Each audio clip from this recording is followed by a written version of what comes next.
નમસ્કાર મિત્રો, તાપી જિલ્લાની એકમાત્ર number 1 news channel Samaykranti news બુલેટિનમાં વિગતવાર સમાચાર નિહાળો. તાપી જિલ્લા એસઓજી પોલીસે કુઈદા ગામેથી બોગસ ડોક્ટરને ઝડપી લીધો. તાપી જિલ્લા એસઓજી પોલીસ ટીમના માણસોને મળેલી બાતમીના આધારે કુઈદા ગામેથી બોગસ ડોક્ટર સચિન પાટીલને ઝડપી લીધો છે.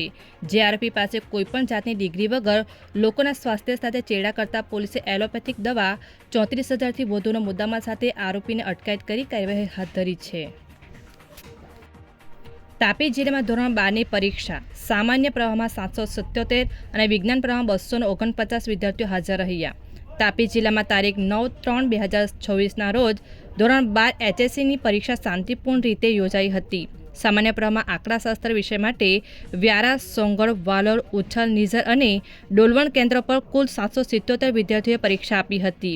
જ્યારે વિજ્ઞાન પ્રવાહમાં ગણિત વિષયની પરીક્ષા વ્યારા કેન્દ્ર પર ગુજરાતી અને અંગ્રેજી માધ્યમના 249 વિદ્યાર્થીઓએ આપી હતી.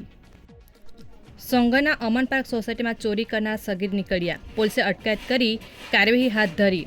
તાપી જિલ્લા એલસીબી પોલીસ ટીમના માણસોને મળેલી બાતમીના આધારે અમન પાર્ક સોસાયટીમાં ચોરી કરનારા 2 જેટલા સગીરને ઝડપી લીધા છે. જે આરોપીએ ગત દિવસોમાં ચોરી કરી હતી, જેમાં પોલીસે મુદ્દામાલ 51,000થી વધુનો મુદ્દામાલ કબજે કરી કાર્યવાહી હાથ ધરી હતી. નિઝર પોલીસે વેલદા ટાંકી નજીકથી પ્રોબેશન ગુનામાં સંડોવાયેલા વોન્ટેડ આરોપીને ઝડપી લીધો. નિઝર પોલીસ ટીમના માણસોને મળેલી બાતમીના આધારે વેલદા ટાંકી નજીકથી પ્રોબેશન ગુનામાં સંડોવાયેલા વોન્ટેડ આરોપી વિકી ઉર્ફે વિકી વડરને ઝડપી લીધો છે. જે આરોપી સામે નિઝર પોલીસ મથક ખાતે વિદેશી દારૂ અંગે ગુનો દાખલ થયો હતો, જેને લઈ પોલીસે કાર્યવાહી હાથ ધરી હતી. તાપી જિલ્લા સેવા સદનના હોલમાં અધિક કલેક્ટરની હાજરીમાં સમીક્ષા બેઠક યોજાઈ. તાપી જિલ્લા સેવા સદનના હોલમાં અધિક કલેક્ટરની હાજરીમાં સમીક્ષા બેઠક યોજાઈ હતી, જેમાં 14મી માર્ચ વાઇબ્રન્ટ ગુજરાત રિયોજનલ કોન્ફરન્સ યોજાશે. જેના આયોજન અંગે અલગ અલગ વિભાગના અધિકારી અને કર્મચારીઓને સૂચનો કરવામાં આવ્યા હતા, જેમાં સંબંધિત વિભાગના અધિકારીઓ હાજર રહ્યા હતા. ઉકાઈના ભૂરીવેલ ગામની સીમમાં કારની ટક્કરે બાઇક ચાલકનું ટૂંકી સારવાર બાદ મોત નીપજ્યું.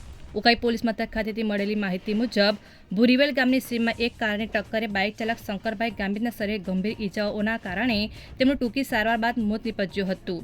જે બનાવને પગલે પોલીસે અશોકભાઈની ફરિયાદ લઈ કાયદેસરની કાર્યવાહી હાથ ધરી છે. વ્યારાની સખી વન સ્ટોપ સેન્ટરે યુવતીનું પરિવાર સાથે મિલન કરાવ્યું. વ્યારા બસ સ્ટેન્ડ પરથી મળી આવેલી 19 વર્ષીય યુવતીને તાપી જિલ્લાના સખી વન સ્ટોપ સેન્ટરે આશ્રય અને કાઉન્સેલિંગ કર્યું હતું, જેમાં યુવતી મહારાષ્ટ્રના જલગાંવની હોવાનું જણાતા તેના પરિવારને સંપર્ક કરવામાં આવ્યો હતો અને તમામ કાયદાકીય પ્રક્રિયા પૂર્ણ કરી યુવતીને તેના પિતા અને મામાને સોંપવામાં આવી હતી. તાપી જિલ્લા બાળ લગ્ન મુક્ત ભારત અભિયાન માટે જાગૃતિ રથને લીલી ઝંડી. તાપી જિલ્લા બાળ લગ્ન મુક્ત ભારત અભિયાન અંતર્ગત જાગૃતિ રથને નિવાસી અધિક કલેક્ટર RR બોરડ દ્વારા લીલી ઝંડી આપી પ્રસ્થાન કરવામાં આવ્યું હતું.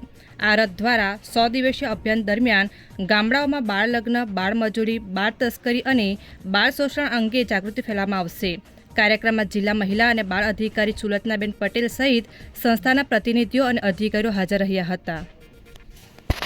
સમયક્રાંતિ ન્યૂઝ ચેનલમાં તાપીના સમાચાર મેળવવા માટે ચેનલને યુટ્યુબમાં જઈ સબસ્ક્રાઇબ અવશ્ય કરશો અને લિંક તમારા મિત્રોમાં શેર કરશો. આવતીકાલે ફરી મળીશું નવા સમાચારના અપડેટ સાથે. આભાર.